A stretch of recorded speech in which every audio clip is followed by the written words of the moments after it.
যারা ফরজ নামাজ আমরা পড়ি প্রতিদিন কমসে কম 17 বার এই সূরাটা পড়তে হয়। কতবার? যারা সুন্নাহ সহ পড়ি কমসে কম 40 বার এই সূরাটা পড়তে হয়। তার মানে যেই ব্যক্তির বয়স 50 কিংবা 60 আর তিনি জীবনে নামাজ কাজা করে নাই, তাহলে ওই লোকটা জীবনে কত লক্ষবার সূরা ফাতিহা পড়ছে উনি নিজেও জানে না, ঠিক কিনা? তারপরেও কোনোদিন কি মনে হয়েছে যে সূরা ফাতিহাটা পুরাতন পুরাতন লাগে? এত পড়লাম লক্ষ লক্ষ বার, এখন আর আগের মতো টেস্ট পাই না, এরকম মনে হয়?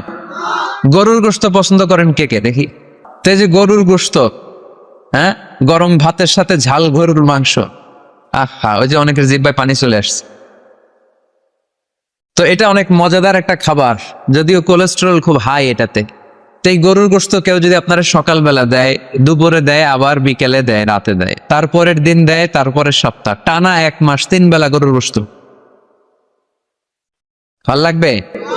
খাওয়া যাবে? রুচিতে আসবে? আচ্ছা, একটা সঙ্গীত কারো ভালো লাগে, 1 দিন 2 দিন 3 দিন সব সময় বাজাচ্ছেন, সব সময় বাজাচ্ছেন, কয়েক মাস টানা শোনার পরে এটা আর ভালো লাগে? নতুন একটার দরকার আছে না নাই?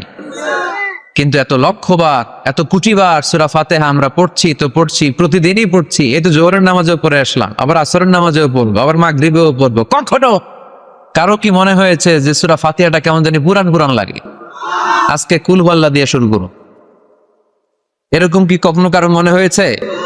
এর কারণ এটা সাবআম মিনাল মাসানি, নিত্য পাঠনীয় শব্দ বাক্য, এটা কোনোদিন পুরান হয় না, এটা এভারগ্রিন, চিরসবুজ আর চির নতুন। আল্লাহু আকবার। এজন্য আল্লাহ বললেন, লাকাদ আতাইনাকা সাবআম মিনাল মাসানি ওয়াল কুরআনাল আযীম। নবী গো, আমি আপনারে নিত্য পাঠনীয় শব্দ বাক্য সূরা ফাতিহা দিয়েছি, সাথে সাথে কোরআনে আযীম দিয়েছি।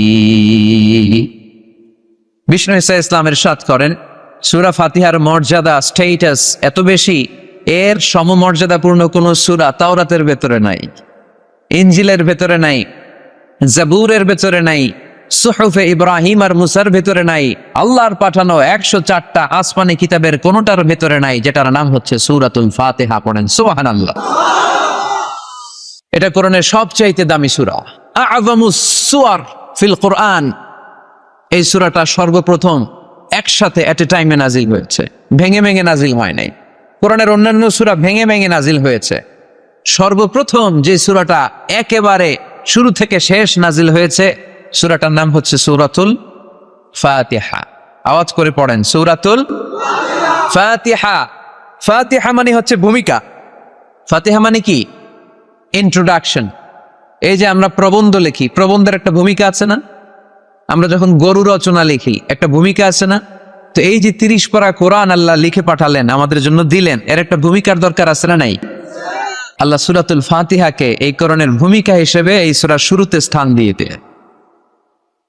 সুবহানাল্লাহ মাহফিলের পরে বললেও চলবে,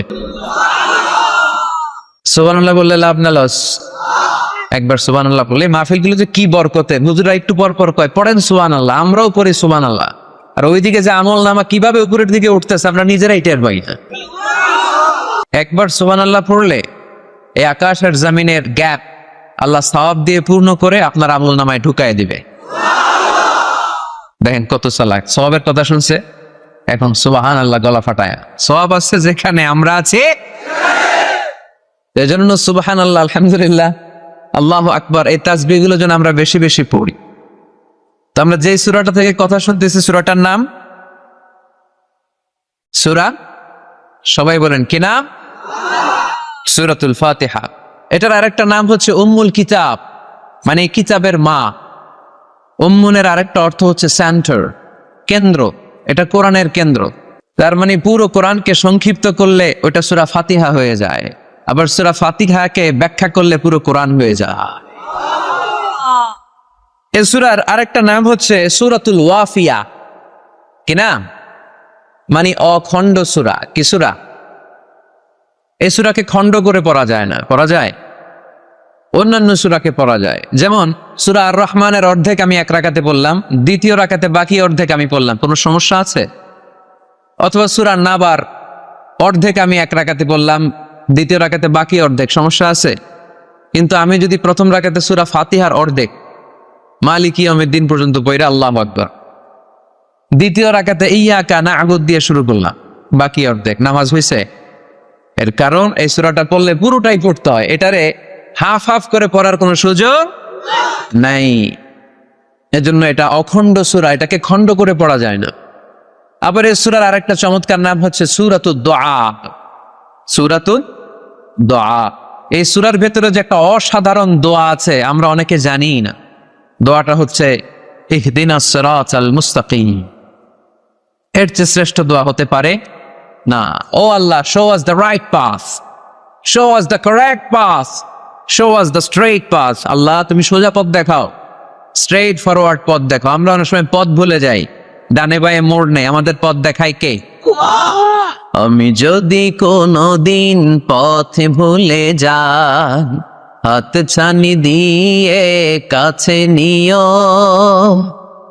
মমতার বন্ধনে আমায় বেঁধে সব ভুল ক্ষমা করে দিও। আমি যদি কোনদিন পথ ভুলে যাই, হাত ছানি দিয়ে কাছে নিও, মমতার বন্ধনে আমায় বেঁধে সব ভুল ক্ষমা করে দিও। পড়েন আমিন। আমরা যদি পথ ভুলে যাই, পথ দেখায় কে? বিশ্বনবীকে পথ দেখিয়েছেন কে? ওয়াজাদাকা দাল্লান ফাহাদা। নবী হে, you are searching the truth, then I guided you to the right way. নবী আপনি পথ খুঁজছিলেন, 40 বছর ধরে আপনি মহাসত্যের অনুসন্ধান করছিলেন, ঠিক ওই মুহূর্তে আমি আপনাকে সঠিক পথের দিশা দিয়েছি। পড়েন আল্লাহু আকবার। এজন্য সূরার আরেকটা নাম সূরাতুদ দুআ। দোয়ার সূরা, প্রার্থনার সূরা। কেমন করে দোয়া করতে হয় সে কথা ওই সূরার ভেতরে আছে না নাই? আবার এই সূরার একটা নাম সূরাতুস সালাহ, নামাজের সূরা। এই সূরা ছাড়া নামাজ হয় না। হবে? আপনাদের এই এলাকার সবচেয়ে বড় মসজিদের নাম কি? শাহী মসজিদ। এই যে পাকুন্দিয়া শাহী মসজিদের ইমাম সাহেব যদি কোনোদিন সূরা ফাতিহা ছাড়া নামাজ শুরু করে দেয় তাহলে তো হবে, যেহেতু শাহী মসজিদের ইমাম। বুঝে শুনে উত্তর দিয়ে হবে না? আচ্ছা, বাইতুল মুকাররম আমাদের জাতীয় মসজিদের ইমাম সাহেব সূরা ফাতিহা ছাড়া নামাজ পড়েছে, এটা হয়ে গেছে জাতীয় মসজিদ, কিন্তু হবে না? কাবা ঘরের সম্মানিত ইমাম শাইখ আব্দুর রহমান আস-সুদাইস, উনি সূরা ফাতিহা ছাড়া নামাজ পড়ালে এইটা হবে। বলি কি ওনারটাও হবে না? কারণ বিষ্ণু ঈসা ইসলাম বলেছেন লা সালাতা লিমান লাম ইয়াকরা বিফাতিহাতিল কিতাব। সূরা ফাতিহা যে সালাতে পড়ে না তার সালাত কোনোদিন আল্লাহর দরবারে কবুল হবে না। এজন্য সূরার নাম সূরাতুস সালাহ, সালাতের সূরা। এই সূরার আরেকটা নাম হচ্ছে সূরাতুশ শিফা, শিফার সূরা। অসুস্থ ব্যক্তিকে এই সূরা পড়ে ফু দিলে সুস্থ করে দেয় কে? সূরা ফাতিহা পড়ে ফু দিবে। আমাদের কাছে অনেকে পানি পড়া নিতে আসে, তো আমরা এই সূরা ফাতিহা পড়ে ফু দেই। যে কোনো পীর সাহেব হুজুরের কাছে গেলে, ইমাম সাহেবের কাছে গেলে যে দোয়াটা পড়ে পানি পড়া দেয়, দোয়াটার নাম কি? সূরা ফাতিহা। দেখবেন হুজুর সব কথা বলতেছে আওয়াজ করে, দোয়াটা ফিসফিস করে পড়ে, কারণ আপনি শুনে ফেলাইলে হুজুরের খাওয়া নাই, ঠিক কিনা? এজন্য আমাদের কাছে আসলে আমরা জিজ্ঞেস করি কি হয়েছে, পেটে ব্যথা। কার? আপনার? কয় না আমার বউয়ের। তো পানি পড়া দেন। সব কথা আওয়াজ করে বলে, দোয়াটা পরে ফিসফিস করে, কারণ ওই গোমর যদি ফাঁস হয়ে যায় আমার কাছে কেউ আসবে। আজকের পাকুন্দিয়ার ময়দানে সব গোমর ফাঁস, ঠিক কিনা? নিজেরাই রুকিয়া করব, নিজেরাই ঝাড়ফুঁক করব, আর ঝাড়ফুঁকটা বেশি নিবেন আব্বা আম্মার কাছ থেকে। আব্বারে বলবেন আব্বা ওযু করে আসছেন নামাজ পড়বেন, সূরা ফাতিহা পড়ে একটু ফু দিয়ে দেন। আম্মারে বলবেন আম্মা আপনি তো এখন ওযু করে নামাজ পড়বেন, আমার মাথায় একটু হাত দিয়ে ফু দিয়ে দেন। আল্লাহর কসম গোটা বিশ্বের সবগুলো পীর সাহেব হুজুর কোরআন খতম দিয়ে এক গ্লাসের পানিতে ফু দিবে, আর আরেক গ্লাসে আপনার আব্বা শুধু বিসমিল্লাহ বলে ফু দিবে। মুহূর্তে আপনার আব্বার দোয়াটা আরশে উঠে যাবে। আহা, বাবা মারে চিনলো না, দোয়া নিতে জানলো না। অনেক দেখেছি এরকম, প্রতি বছর উমরা করে, বাপরে বাদ দেয় না, মারে বাদ দেয় না। ঘরে মা বাবার উপরে রেখে তুমি কাবা ঘরে যে আল্লাহরে খোঁজো, কপাল পোড়া, ঠিক কিনা? এজন্য আব্বা আম্মার কাছ থেকে দোয়া নিবেন। এই রুকিয়াটা করবেন পাকন্দিয়ার ভাইয়েরা। আল্লাহ রাসূল সাল্লাল্লাহু আলাইহি ওয়াসাল্লাম আয়াতুল কুরসি পড়ে ফু দিতেন নিজের গায়ে। সূরা ইখলাস, সূরা ফালাক, সূরা নাস 3 কুল পড়ে ফু দিতেন।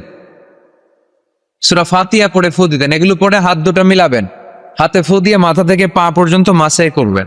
It's a protection from your Lord. জিন ভূতের আসর, ব্ল্যাক ম্যাজিক, জাদুটোনা, বান মারা, এগুলো আছে নাকি? কি বলেন এগুলোর আপনারা? বান মারে, জাদুটোনা করে, ব্ল্যাক ম্যাজিক করে, এগুলো থেকে আমাদের সোনামণিদেরকে আমরা প্রোটেকশন করাবো কিভাবে? ওদেরকে শিখাই দিব। সূরা ফাতিহা পড়ে, আয়াতুল কুরসি পড়ে, 3 কুল পড়ে তুমি হাতের মধ্যে ফু দিবা। ফু দিয়ে মাথা থেকে পা পর্যন্ত তুমি নিজেই মাসাজ করবা। তোমাকে প্রোটেকশন দিবে কে? আল্লাহ রাসূল সাল্লাল্লাহু আলাইহি ওয়াসাল্লাম বলেছেন, মান ক্বারাআ আয়াতাল কুরসি দুবুরা কুল্লি সালাতিন মাকতুবাতিন লাম ইয়ামনাহু মিন দুখুলিল জান্নাতি ইল্লাল মাউত। প্রত্যেক ফরজ সালাতের পরে যে ব্যক্তি আয়াতুল কুরসি তেলাওয়াত করবে, তার জান্নাতে যাওয়ার ক্ষেত্রে আর কোনো ব্লক বা বাধা নাই, একটা জিনিস ছাড়া, সেটা হচ্ছে মরণ, মৃত্যু। লোকটা মরে না তাই জান্নাতে যায় না, মরলেই জান্নাতি।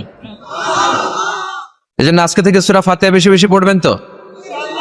সাইয়েদনা আবু সাঈদ আল খুদরি রাদিয়াল্লাহু তাআলা আনহু বর্ণনা করেন, আমরা একবার মরুভূমিতে সফর করছিলাম। হঠাৎ দেখলাম মানুষের জটলা ডিঙ্গিয়ে ভেতরে যেয়ে দেখি এক লোক শুয়ে আছে, আর অন্য লোকেরা মন্ত্র পড়ে ফু দিচ্ছে। উল্টাপাল্টা মন্ত্র পড়ে ফু দেয় না? তো এগুলো পড়ে ওরা মন্ত্র পড়তো। তো উনি যেয়ে দেখলেন কি কি মন্ত্র পড়ে এই লোককে ফু দিচ্ছে। উনি বললেন, কি হয়েছে? সবাই বলল, আমাদের নেতা সাইয়্যিদুল হাইমানি গোত্র, এই গোত্রের নেতা সাপ কামড় দিয়েছে, বিষে এমন নীলাভ হয়েছে, দেখো মনে হয় মারা যাবে। কি করা যাবে? তোমরা কি কোনো রুকিয়া ঝাড়ফুঁক জানো? উনি বললেন, জানি। তাহলে আসো একটু ঝাড়ফুঁক করো। উনি বলল, শর্ত আছে, আমাদেরকে ছাগল দিতে হবে, 1 পাল ছাগল। আরেক বর্ণনায় এসেছে 30টারও অধিক ছাগল। সবাই বলল, আমাদের নেতা, এর যদি কিছু হয়ে যায় আমরা নেতৃত্ব শূন্য হয়ে যাব। ছাগল লাগুক আর ওট লাগুক, তুমি আসো। বাড়ি বাড়ি যে ছাগল এনে, ছাগল রেডি। সাইয়েদনা আবু সাঈদ আল খুদরি রাদিয়াল্লাহু তাআলা আনহু পড়তে আরম্ভ করলেন। পড়ে ফু দিলেন। ফু দিতে দেরি, মুহূর্তের মধ্যে সোয়া লোকটা বসে গিয়েছে। আবার ফু দিছে, এবার দাঁড়ায় গেছে। আরেকবার ফু দিছে, হাঁটতে শুরু করছে, একেবারে সুস্থ। সবাই তো অবাক, টাসকি খেয়ে গেছে। আবু সাঈদ আল খুদরি রাদিয়াল্লাহু আনহু বলে, টাসকি পরে খাও, আগে ছাগল দাও। কারণ ছাগল দেওয়ার কন্ডিশন ছিল না। ওরা ছাগল নিয়ে আসছে। সাইয়েদনা আবু সাঈদ আল খুদরি রাদিয়াল্লাহু তাআলা আনহু আনন্দে এবার ছাগল নিয়ে সাহাবাদেরকে নিয়ে রওনা। পথিমধ্যে লেগেছে প্রচন্ড ক্ষুধা। তখন তারা কয়েকটা ছাগল জবাই করে খেয়েছে। খাওয়ার পরে পেট যখন ঠান্ডা, তখন ব্রেইন সচল। উনি চিন্তা করতে আরম্ভ করলেন, হায় রে, কোরআন দিয়া ঝাড়ফুঁক করে যে ছাগল নিয়ে আসলাম, এটা যে খাইলাম, এই ছাগল নেওয়া জায়েজ হয়েছে কিনা এই মাসালা তো নবীরে জিজ্ঞেস করি নাই। কিন্তু ছাগল তো অলরেডি পেটে যায় হজম, কি করা? মদিনাতে যে জিজ্ঞেস করলো। মদিনায় যেই আল্লাহ রাসূল সাল্লাল্লাহু আলাইহি ওয়াসাল্লামের দরবারে যে জিজ্ঞেস করলেন, ইয়া রাসূলুল্লাহ, এমন এমন ঘটনা, ঝাড়ফুঁক করে আমরা ছাগল এনেছি, এটা কি জায়েজ হয়েছে? আল্লাহ রাসূল সাল্লাল্লাহু আলাইহি ওয়াসাল্লাম বলে, জায়েজ হয়েছে মানে? অবশ্যই জায়েজ হয়েছে, কোরআনের দাম বাড়ায় দিয়ে আসছো মিয়া। ছাগল কিছু থাকলে আমার ঘরেও পাঠায়।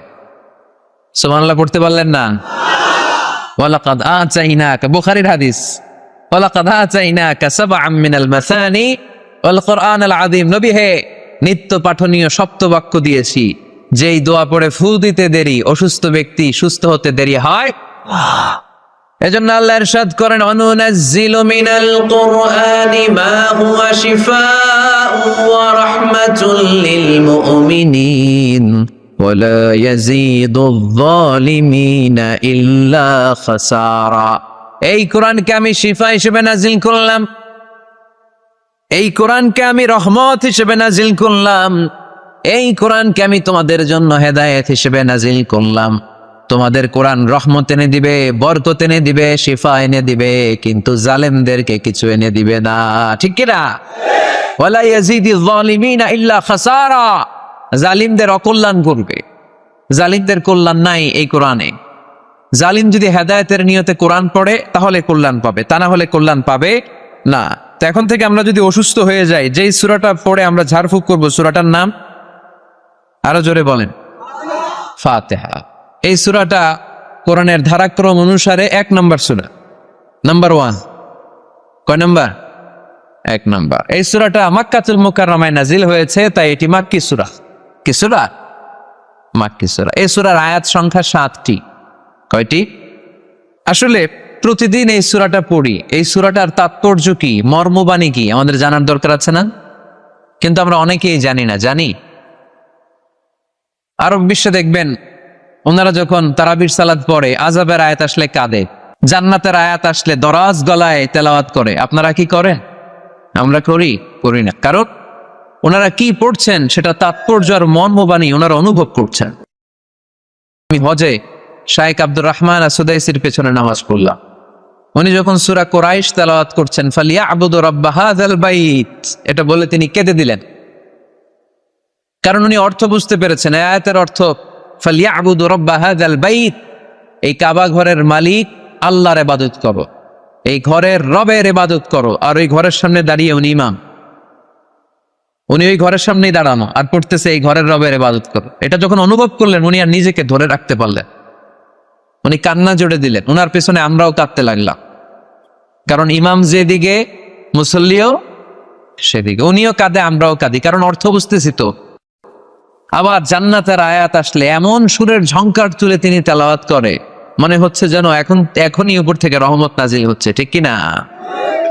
আমরা যখন তারাবির সালাত পড়ি, আমাদের কখন যে আযাবের আয়াত গেল, কখন যে জান্নাত গেল, আর কোন দিক দিয়ে জাহান্নাম গেল, কোন দিক দিয়ে ইউসুফ নবীর কাহিনী গেল, কোন দিক দিয়ে আমার নবীর ঘটনা গেল, কিছু টের পাই। শুধু আমরাই টের পাই না এমনটা না, যিনি পড়াচ্ছে উনিও টের পায়। ঠিক কিনা? এজন্য আমাদের চোখ দিয়ে দাঁড় দাঁড় করে পানি নামে না, আমরা অশ্রুসিক্ত হই না। জান্নাতের আয়াত আসলে আমাদের মজা লাগে না, কোরআনটারে মজা লাগাইতে হবে। ঠিক কিনা? বুঝতে হবে মাতৃভাষায়। স্মার্টফোন ইউজ করেন কারা কারা দেখি? ওরে আল্লাহ, সবাই স্মার্ট তো দেখি, এত স্মার্ট মানুষ এখানে থাকে। তো এই স্মার্টফোনের ভেতরে কিন্তু কোরআনের অ্যাপস ডাউনলোড করা যায়। কোরআনের অ্যাপস ডাউনলোড করবেন, করে আপনি পড়বেন, যা বলার আল্লাহ সব বলে দিয়েছে, নতুন করে আর কিছু বলবে না। বলবে? এই কোরআন শুরু হয়েছে বিসমিল্লাহির রহমানির রহিম দিয়ে, বা দিয়ে, আর শেষ হয়েছে যে সূরা দিয়ে, সূরাটার নাম সূরাতুন নাস। ওই সূরা শেষ আয়াতটি এরকম, মিনাল জিন্নাতি ওয়ান নাস, শেষে সিন। বা আর সিন মিলালে কি হয়? বাস। এবার বাসে চড়ে কিশোরগঞ্জ শহর যাবেন? এই বাস কি ওই বাস? না, এই বাস মানে যথেষ্ট, বাস মানে এনাফ, সাফিসিয়েন্ট। মাঝে মাঝে এরকম হয়, আমরা খাচ্ছি, আমাদের পাতে খাইতে পারি না, আরো তুলে দেয়, কারণ হুজুর একদিন পাইছে, খাওয়াই আজকে মাইরা ফেল। তো আমরা বলি বাস বাস, আর লাগবে না ভাই, আর পারছি না, বাস মানে যথেষ্ট আমার জন্য। তো আল্লাহ বুঝাতে চাইলেন 30 পারায় যা দিয়ে দিছি হেদায়েতের জন্য, বাস যথেষ্ট, নতুন করে কোনো কথার দরকার নাই। চিল্লায় বলেন ঠিক কিনা? It's a problem solving methodology, it's not a problem creating methodology. Quran কখনো প্যাচ লাগায় না, প্যাচ খোলে। এই যে সুতা দিয়ে বাঁধতে গেলে অনেক সময় প্যাচ লেগে যায় না, এটার কি বলেন আপনারা? গিট্টু। এই কোরআন কি গিট্টু লাগায় নাকি গিট্টু খোলে? সমস্যা তৈরি করে না সমাধান এনে দেয়? সমাধান চাও যদি জীবনে মরণে, ফিরে যাও খোঁজে নাও, চোখ রাখো কোরআনে। ঠিক কিনা? পড়েন সবাই, সমাধান চাও যদি জীবনে মরণে, ফিরে যাও খুঁজে নাও, চোখ রাখো কোরআনে। If you want the solution this dunya and akhirah, go back, have a look to the holy Quran. তাই না? সমাধান যদি চাই চোখ রাখতে হবে কোথায়? নাকি এটিএন বাংলার পর্দায়? আসিতেছে আগামী শুক্রবার ওই পর্দায়, রঙিন পর্দায়, রূপালী পর্দায়, যেই বইয়ের দিকে চোখ রাখতে হবে বইটার নাম কোরআন। কোরআন প্রিফেস অফ দ্য বুক, মানব সমস্যার সমাধান, সব কিছুর সমাধান এই সূরার ভেতরে দিয়ে দিয়েছে কে? এজন্য নতুন করে আল্লাহ কিছু বলবে না। এই মোবাইলের ভেতরে কোরআনের অ্যাপস ঢুকাবো আজকে আমরা, আজকেই, কালকে না, কালকে ভালো হয়ে যাব, কালকে ভালো হয়ে যাব, কালকে থেকে নামাজ শুরু করব, এরকম অনেক কথা বলতো। এরা আজকে কবরে শুয়ে আছে, এদের জীবনে কালকে আসে নাই। আমরাও তাদের মতো এই লসের খাতায় নাম তুলতে চাই না। আমরা ভালো হব কবে? এই মুহূর্তে, ঠিক কিনা? আমরা আজকে থেকেই যেন মোবাইলে কোরআন, বাংলা আল কোরআন ডাউনলোড করে নেয় এবং প্রতিদিন একটু একটু করে কোরআন পড়ব। এত ওয়াজ নসিহত, এত তাফসীর, এত হাদিসের ব্যাখ্যার দরকার নাই। আমার এই কথাটা ঠান্ডা মাথায় যদি আপনারা মেসেজ হিসেবে রিসিভ করতে পারেন আর পকেটে করে একটু বাড়ি পর্যন্ত নিয়ে সবাই শোনাই দিতে পারেন, দ্যাটস এনাফ। আজকের মাহফিল সফল, ঠিক কিনা? আমরা কোরআনকে সাথী বানাতে চাই, কোরআনকে আমরা বন্ধু বানাতে চাই। আমাদের নিঃসঙ্গ সময়ের সাথে যেন হিন্দি গান না হবে, আমাদের নিঃসঙ্গ সময়ের সাথে যেন ক্রিকেট খেলা না হয়। আমাদের সাথী বানাতে হবে কোরআন। আজকে থেকে প্রত্যেকের মোবাইলে আমরা কোরআনের অ্যাপস ঢুকাবো। মাশাআল্লাহ, মাশাআল্লাহ, মাশাআল্লাহ। তাহলে মোবাইলের ভেতরে বসেন বসেন, পিছনে অনেক লোক হয়েছে, দেখার দরকার নেই। যে বলছি দেখার দরকার নেই, এখন তো দেখবেই, এখন দেখবেই। আল ইনসানু হারিসুম মা মুনিআ, মানুষকে যেটা করতে নিষেধ করা হয় বেশি, মানুষ এটা করে বেশি। সব মানুষ ওয়াজ শুনতেছে, হঠাৎ উপস্থাপক বলে হুজুর আসতেছে, কেউ পিছনে তাকাবেন না, সবাই পিছনে।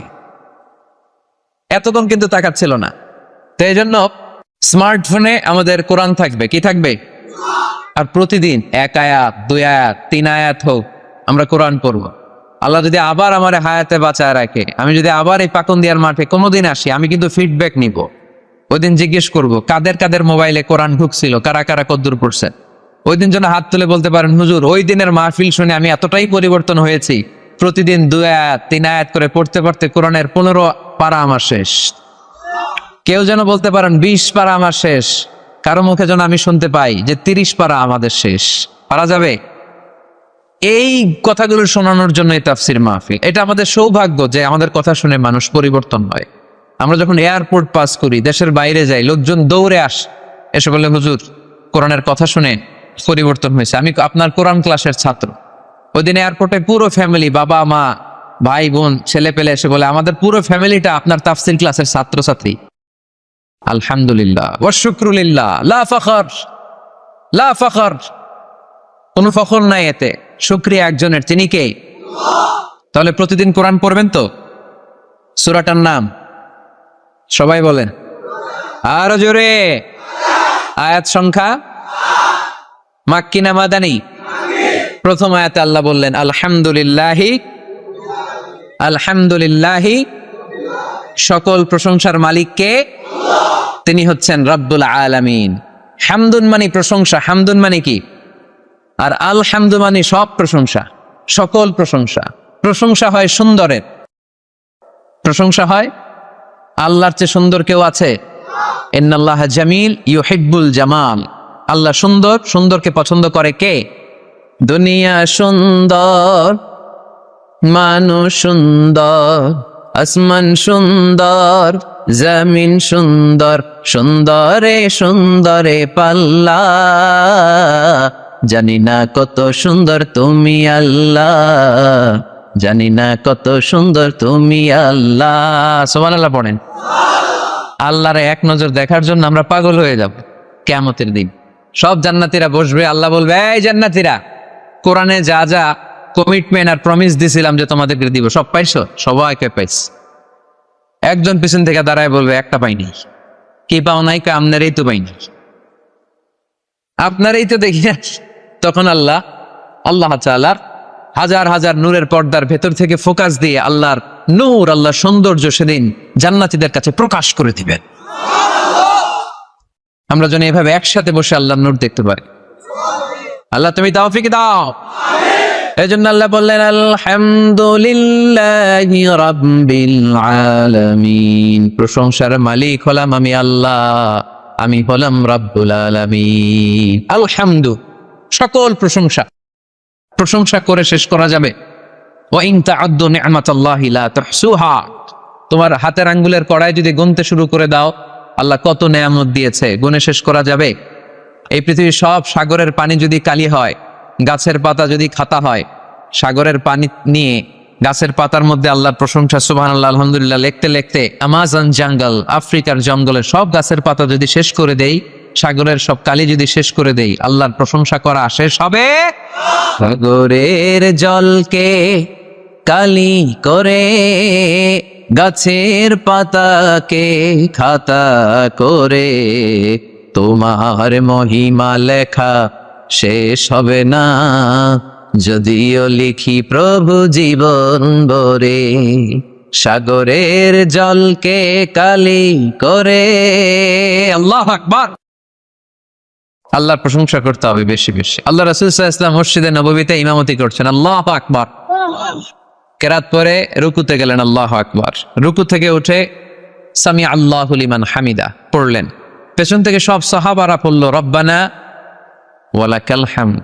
কিন্তু একজন সাহাবা অতিরিক্ত বাড়িয়ে পড়তে আরম্ভ করলো হামদান কাসীরান তাইয়িবান মুবারাকান ফীহি। 4টা বাক্য অতিরিক্ত, কোন সাহাবী পড়ে না, উনি পড়ল। ফিসফিস আওয়াজে পড়াতে রাসূল সাল্লাল্লাহু আলাইহি ওয়াসাল্লামের কানে আওয়াজটা আসলো। নামাজ শেষে আল্লাহ রাসূল সাল্লাল্লাহু আলাইহি ওয়াসাল্লাম বললেন, আমি যখন পড়েছি সামি আল্লাহু লিমান হামিদা, তোমাদের পড়ার কথা রব্বানা ওয়ালাকাল হামদ, কিন্তু দেখলাম কে যেন একজন পড়েছ হামদান কাসীরান তাইয়িবান মুবারাকান ফি। কে পড়েছ? আমি তো কখনো এটা তোমার শিখাই নাই, কই পাইলা? কে? ভয়ে কেউ দাঁড়ায় না। রাসূল সাল্লাল্লাহু আলাইহি ওয়াসাল্লাম অভয় দিলেন। এরপর একজন হাত তুলছে, আমি। তুমি কোত্থেকে পেলে? আমি তো শিখাইনি। সে বলতে আরম্ভ করলে, ইয়া রাসূলুল্লাহ, আল্লাহর প্রশংসা কম কম করলে আমার ভাল লাগে না, আমার পড়তে চাই, মনে চাই বেশি বেশি, এজন্য আমি বেশি বেশি করছি, নিচ থেকে বাড়িয়েছি। রাসূল সাল্লাল্লাহু আলাইহি ওয়াসাল্লাম বললেন, ভয় পেও না, তুমি তো দেখো নাই বিদআতাও ওয়া সালাসিনা মালাইকা ইয়াবতাদিরুনা হা আইয়ুহুম ইয়াকতুবুহা আউয়াল। তোমরা নামাজরত অবস্থায় দেখোনি, আমি দেখেছি তোমার এই অতিরিক্ত তাসবিহ, 4টা তাসবির সওয়াবটা 30 জনেরও বেশি ফেরেশতা কে কার আগে আল্লাহর আরশে পৌঁছে দিবে এ নিয়ে ফেরেশতারা আকাশে প্রতিযোগিতা করছিল। এজন্য আল্লাহর প্রশংসা চলবে কম কম না বেশি বেশি? আলহামদুলিল্লাহি রাব্বিল আলামিন। সকল প্রশংসার মালিক হচ্ছেন আল্লাহ তাআলা, তিনি হচ্ছেন রাব্বিল আলামিন। আমার আল্লাহর একটা চমৎকার নাম হচ্ছে রব। আল্লাহর নাম কি? কবরের প্রথম প্রশ্ন কি? আমরা উত্তরে কি বলবো? আমাদের রব কে? আবার আমরা যখন রুকুতে যাই, রুকুর তাসবিতে রবের নাম আছে না নাই? সুবহানা রাব্বিয়াল আযীম। সিজদায় যখন যাই তখন রব নাই? সুবহানা রাব্বিয়াল আ'লা। আবার আমরা যখন অন্যায় করে ফেলি, ভুল করে ফেলি, নফসের উপরে জুলুম করে ফেলি, তখন যেই দোয়াটা পড়ি ওই দোয়ার শুরুতেও রবের নাম আছে না নাই? দোয়াটা পড়েন, রব্বানা যালামনা আনফুসানা ওয়া ইন লাম তাগফির লানা ওয়া তারহামনা লানাকুনান্না মিনাল খাসিরিন। আবার যখন আমাদের জ্ঞানের দরকার, আল্লাহর কাছে জ্ঞান চাই, বিদ্যা চাই, ওই দোয়ার শুরুতেও রবের নাম আছে না নাই? রব্বি জিদনি ইলমা। আওয়াজ করে পড়েন, রব্বি জিদনি ইলমা। ও আল্লাহ, জ্ঞান বাড়িয়ে দাও। জ্ঞান বাড়িয়ে দেয় কে? তার মানে সব জায়গায় রবের নাম আছে না নাই? আমার আল্লাহর একটা চমৎকার নাম হচ্ছে রব। আল্লাহর নাম কি? সবাই বলেন। এত 1 লক্ষের মতো মানুষ হবে এখানে, হবে না? হবে 1 লক্ষের বেশি হবে। তো সবাই যদি আল্লাহর নামটা আওয়াজ করে নিতেন, এরকম আওয়াজ হতো। আল্লাহর নামগুলো খুব ভালোবাসার সহকারে নিবেন। আল্লাহর একটা নাম হচ্ছে রব। চিল্লায় বলেন, কি নাম? রব। রব কাকে বলে?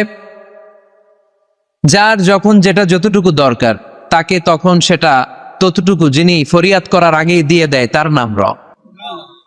আবার খেয়াল করে বুঝেন, যার যখন যেটা যতটুকু দরকার তাকে তখন সেটা ততটুকুই চাওয়ার আগে যিনি দিয়ে দেয়, তার নাম রব। মায়ের পেটের ভেতরে যে আমরা ছিলাম, এখন যত বড় এত বড় হইতেছিলাম না? কতটুকু ছিলেন? হ্যাঁ, একটু। কেউ দেখাইতেছে একটু একটু ছিল, আরো ছোট হতো ছিলাম, এতটুকু ছিলাম, এতটুকু, আরো ছোট। তোমরা কি ব্যাঙ্গাচি চিনো? ব্যাঙ্গাচি, ব্যাঙ্গের পোনা। বর্ষাকালে পানিতে ব্যাঙ্গের পোনা আছে না? ছোট বাচ্চারা মনে করে এগুলো পোনা মাছ। তোরা বাড়িতে ধরে নিয়ে আসে যে আম্মা মাছ আনছি, মায় দেখা দেয় কোনি এটা মাছ না ব্যাঙ্গের সাপ, ব্যাঙ্গের পোনা। এই ব্যাঙ্গের পোনার মতো আমরা ছিলাম, রক্ত চোষা জোকের মতো মায়ের জরায়ুর দেয়ালে আমরা লেপ্টে ছিলাম। নুতফা, আলাকা, মুতগা, sperm drop, then the blood clot, and finally the little flesh. কিচ্ছু ছিল না আমার। আস্তে আস্তে আল্লাহ আমাকে বড় করলে, আমার রেসপিরেটরি সিস্টেম চালু হলো, আমার ডাইজেস্টিভ সিস্টেম চালু হলো, আমার কান হলো, আমার নাক হলো, আমার হার্টের দুইটা পার্টিশন হলো, তারপর শুরু হলো সিস্টলিক, ডায়াস্টলিক, অলিন্দ নিলয়, ধপ ধপ দম নেওয়া শুরু করলাম। এক মুহূর্তের জন্য এই দম যদি বন্ধ হয়ে যায় আমাদেরকে ঠুস বানায় দিবে কে? রে মানুষ রঙিন ফানুষ, দম ফুরাইলে সব মুখস্থ না, তবু তো ভাই কারোরই নাই একটুখানি রে মানুষ রঙিন ফানুষ, রঙিন ফানুষ রে মানুষ, ঠিক কিনা? এক মুহূর্তের জন্য যদি দম বন্ধ হয়ে যায় আমার কোনো অস্তিত্ব থাকবে না মায়ের পেটের ভেতরে। দুনিয়ার কোনো কবিরাজের কবিরাজি কাজে লাগে নাই, কোনো ডাক্তারের ডাক্তারি কাজে লাগে নাই। এই 9 মাস, এই 10 মাস মায়ের পেটের ভেতরে আমাকে খাবার দিল কে? অক্সিজেনের ব্যবস্থা করে দিল কে? আমার এই নারের সাথে আমার মায়ের জরায়ুর একটা কানেকশন ছিল, ওই লাইন দিয়ে আল্লাহ আমারে খাবার দিত। মায়ের পেটে থাকা অবস্থায় আমার যে এরকম খাবার লাগবে, অক্সিজেন লাগবে, এই খাবার আর অক্সিজেন পাওয়ার জন্য তো আমরা অ্যাপ্লিকেশন করছিলাম আল্লাহর কাছে, তাই না? করেন নাই? আপনারাও করেন নাই? আচ্ছা, তার মানে চাওয়ার আগে দিয়ে দিছে, ঠিক কি না? এরপর দুনিয়াতে আসার সাথে সাথে দুনিয়ার মানুষেরা ওই নারের কানেকশনটাকে কেটে দেয়। একটা মাত্র খাবারের লাইন, ওই খাবারের লাইন দিয়ে আল্লাহ আমারে খাবার দিলেন, অক্সিজেন দিলেন, পানি দিলেন। দুনিয়ায় আসার সাথে সাথে দুনিয়ার মানুষেরা কেটে দেয়। কেটে দেওয়া মাত্রই নবজাতক সন্তান ওয়া ওয়া করে কান্না শুরু করে দেয়, ঠিক কিনা? আমরা শুনি ওয়া ওয়া, আসলে সে আল্লাহর কাছে ফরিয়াদ জানায়, কেঁদে কেঁদে বলে, আল্লাহ একটা মাত্র খাবারের লাইন ছিল, ওইটা দিয়া আমার নাভির সাথে মায়ের জরায়ুর কানেকশন করে 10 মাস তুমি খাবার দিলা, পানি দিলা, অক্সিজেন দিলা। দেখো দুনিয়ার মানুষ কত নিষ্ঠুর, একটা খাবারের লাইন ওইটাই কেটে দিছে, আমি খাবো কি? আল্লাহ বলে নো টেনশন, যে আল্লাহ মায়ের পেটের ভেতরে গোপনতম প্রকোষ্ঠে তোরে খাবারের ব্যবস্থা করেছি, ওই আল্লাহ এখনো আছে না নাই? খাবারের লাইন ছিল একটা, ওইটা কেটে দিয়েছে, এখন দুনিয়ার বুকে তোর মায়ের বুকের ভেতরে আমি খাবারের 2টা লাইনের ব্যবস্থা করে দিলাম। চাওয়ার আগে যার যা লাগে যিনি দিতে পারেন তার নাম রব। দুনিয়াতে এসে মায়ের বুকের দুধ খেতে শুরু করলাম। দুধ খাইতে কি দাঁত লাগে? দাঁত লাগে না, দাঁত দেয় না। বয়স আমার বাড়তে শুরু করলো, সময়ের বিবর্তনে, কালের আবর্তমানে আমার বয়স 2, 3, 4। এখন তার দুধ খেলে চলে না, এখন আমার মাছ খেতে হবে, গোশত চিবুতে হবে, হাড্ডি চুষতে হবে। দাঁতের দরকার আছে না নাই? যখন দাঁতের দরকার ঠিক তখনই দাঁত দিল কে? এই দাঁত সময় মতো পাওয়ার জন্য কারা কারা আপনারা অ্যাপ্লিকেশন করছিলেন? অনলাইন অ্যাপ্লিকেশন করছিলেন যে আল্লাহ বয়স যখন 2, 3 তখন কিন্তু গোশত চাবাবো কুরবানির সময়, আমার কিন্তু দাঁত লাগবে, আগে আগে সিরিয়াল দিয়ে রাখলাম, দাঁতটা কিন্তু সময় মতো দিবা। চেয়েছিলাম আমরা, যা যখন যেটা যতটুকু লাগে তাকে তখন সেটা ততটুকু চাওয়ার আগে যিনি দিয়ে দেয় তার নাম কে? আলহামদুলিল্লাহ রাব্বিল আলামিন, তার নাম রব্বুল আলামিন। চিল্লায় বলতে হবে তার নাম, আরো জোরে কি নাম? কে গড়েছেন আকাশ মাটি অবাক প্রকৃতি, কে দিয়েছেন ঘুমন্ত রাত মিষ্টি প্রভাতী, কে গড়েছেন আকাশ মাটি অবাক প্রকৃতি, কে দিয়েছেন ঘুমন্ত রাত মিষ্টি প্রভাতী, বিশ্ব নিখিলকার ইশারার ক্ষমতার অধীন, বিশ্ব নিখিলকার ইশারার ক্ষমতার অধীন। পড়েন রব্বুল আলামিন, আমাদের রব্বুল আলামিন। পড়েন রব্বুল আলামিন, তিনি যে রব্বুল আলামিন। সুবহানাল্লাহ পড়েন। তিনি হচ্ছেন রব্বুল, আলহামদুলিল্লাহ রব্বিল, সকল প্রশংসার মালিক কে? আর তিনি হলেন রব্বিল আলাম, মানে একটা জগৎ, আলাম আলামিন মানে বহু জগৎ, মাল্টি ডাইমেনশনাল ইউনিভার্সের তিনি মালিক। সাগর জলের যে জগৎ, প্রাণী জগৎ, অদৃশ্য জগৎ, এই সবগুলো জগতের মালিক কে? এরপর আল্লাহ বললেন আমার পরিচয় এখানেই শেষ না, আমি আল্লাহ দয়ার সাগর, আমি আল্লাহ মায়ার সাগর। তিনি কতটা দয়ালু, কতটা মায়াবী পরিচয় দিয়ে বললেন আর রহমানির রহিম। পড়েন আর রহমানির রহিম, আমি দয়ার সাগর, মায়ার সাগর। সবচেয়ে বেশি দয়ালু কে? কার কাছে হাত পেতে দিলে কখনো খালি হাতে কেউ ফেরে না, কেউ ফিরে না খালি হাতে, আল্লাহরে তোর দরবারেতে। আল্লাহর চেয়ে দয়ালু কেউ আছে? আমার বাবা মা আমারে যত বেশি ভালোবাসে তার চেয়েও বেশি ভালোবাসে আমারে কে? আমি আমারে যত বেশি ভালোবাসি আমার চেয়েও আমারে বেশি ভালোবাসে কে? এজন্য আল্লাহ বললেন ওয়াসিআত রাহমাতি কুল্লা শাই, সব জায়গায় আমি আল্লাহর রহমত আর বরকত। আমার রহমত ছাড়া এক ফোঁটা বৃষ্টি জমিনে পড়ে না, আমার রহমত ছাড়া কোনো ফসল খেতে একটা দানা পানি জন্মায় না, আমার রহমত ছাড়া একটা গাছের পাতা জমিনে ঝরে না। সব রহমতের মালিককে। মেরাজের রাতে বিশ্বনবী দেখলেন আরশের মধ্যে একটা সাইনবোর্ড। আরশের মধ্যে কি সাইনবোর্ড?